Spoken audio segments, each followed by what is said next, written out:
Opposition اتحاد Pakistan democratic movement میں آئے روز اختلافات سامنے آ رہے ہیں۔ کبھی مسلم لیگ کے رہنماؤں کی پیپلز پارٹی پر تنقید تو کبھی JUIF کے رہنماؤں کی نواز شریف پر تنقید تو کبھی نون لیگی رہنماؤں کے اندرونی اختلافات۔ اب PDM کے پشاور جلسے سے متعلق نیا تنازع سامنے آ گیا۔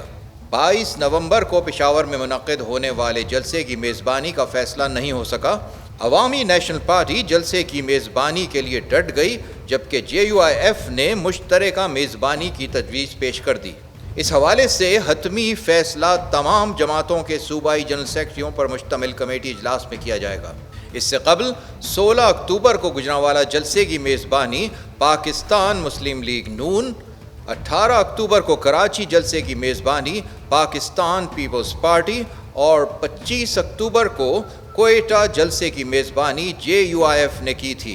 خیال رہے کہ اپوزیشن نے 20 ستمبر کو ہونے والی آل پارٹیز کانفرنس میں فیصلہ کیا تھا کہ اکتوبر اور نومبر میں صوبائی دارالحکومتوں سمیت بڑے شہروں میں جلسے کیے جائیں گے، جبکہ دسمبر میں ملک گیر ریلیاں اور مظاہرے ہوں گے۔